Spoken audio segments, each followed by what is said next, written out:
Kiai Haji Abdul Haq Nuh atau lebih dikenal dengan sebutan Mama Aang Nuh Gentur merupakan sosok ulama karismatik yang berasal dari Cianjur, Jawa Barat. Beliau merupakan putra dari Syekh Ahmad Satibi Gentur yang juga merupakan salah satu guru besar para ulama khususnya di tanah Pasundan. Pada masanya, Mama Aang Nuh Gentur menjadi poros utama para ulama dan umat untuk menyelesaikan berbagai macam masalah terutama mengenai hal keilmuan. Dengan kemampuan dan keilmuan yang dikuasai oleh Mama Aang Nuh Gentur, beliau dinobatkan sebagai seorang syekh yang sekaligus menjadi pakunya tanah Pasundan pada masa itu. Jika merunut dari nasab atau silsilah, Mama Aang Nuh Gentur merupakan keturunan Syekh Abdul Buhyi Pamijahan dari jalur bapa, dan jika dari jalur ibu, beliau tersambung nasab hingga ke Nabi Muhammad SAW.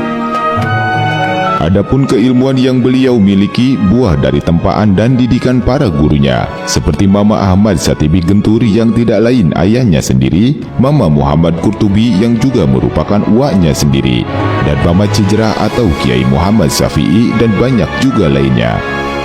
Selain seorang ulama yang alim al-alama, Mama Aang Nuh Gentur juga dikenal akan keberanian dan karomah-karomah yang ia miliki. Pasalnya di beberapa kesempatan, karomah dan keilmuan beliau sempat tertangkap mata khalayak umum. Banyak kisah yang menceritakan akan keluhuran ilmu dan karomah beliau. Di antaranya, suatu ketika di tengah perjalanan, Mama Aang Nuh Gentur tengah dikejar sekawanan orang bersenjata api yang hendak membunuhnya. Setelah puas memberondong Mama Aang Nuh Gentur dengan peluru, kemudian sekawanan orang tersebut dibuat heran dan kaget bukan kepalang. Nyatanya Mama Aang Nuh Gentur menghilang tanpa jejak, dan ternyata Mama Aang Nuh Gentur sudah ada di rumahnya dalam keadaan sehat walafiat. Di kisah lain juga diceritakan Mama Aang Nuh Gentur memiliki karomah untuk merubah dedaunan menjadi uang. Hal tersebut beliau lakukan apabila dalam keadaan kepepet atau untuk membantu masyarakat yang dalam keadaan susah. Bahkan karomah tersebut beliau tunjukkan hanya sekedar untuk memberikan pelajaran kepada orang-orang yang tamak dan bakhil. Dengan perjuangannya dalam menjaga dan membimbing masyarakat, nama besar Mama Aang Nuh Gentur kemudian dikenal luas sebagai seorang ulama sekaligus sesepuh yang ada di tanah Pasundan. Hingga banyak dari para kiai dan ajengan yang berasal dari berbagai daerah datang untuk berguru kepadanya. Bahkan tak hanya dari kalangan kiai dan santri saja yang menjadi murid beliau. Diceritakan banyak dari para pejabat daerah dan pusat, tentara dan bahkan presiden pertama yakni Insinyur Soekarno pun sempat berguru kepada Mama Aang Nuh Gentur. Selain menjadi murid, Bung Karno juga menjadi salah satu teman akrab Mama Aang Nuh Gentur. Pasalnya pada masa awal-awal pemerintahan, Bung Karno sering berkunjung ke Cianjur untuk menemui Mama Aang Nuh Gentur. Tak hanya untuk sekedar silaturahmi, namun dalam kunjungannya itu, Bung Karno kerap meminta pendapat dan saran dari Mama Aang Nuh Gentur mengenai permasalahan negara.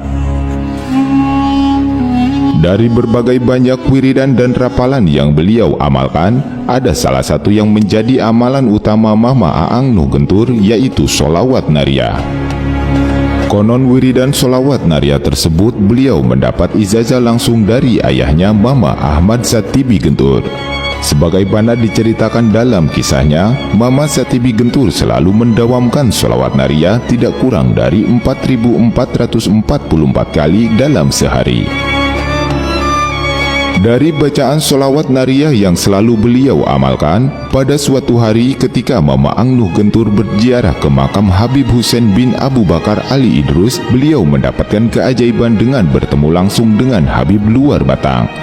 Pertemuan tersebut tentu saja dalam dimensi lain yang hanya orang-orang tertentu saja yang mampu menjangkaunya.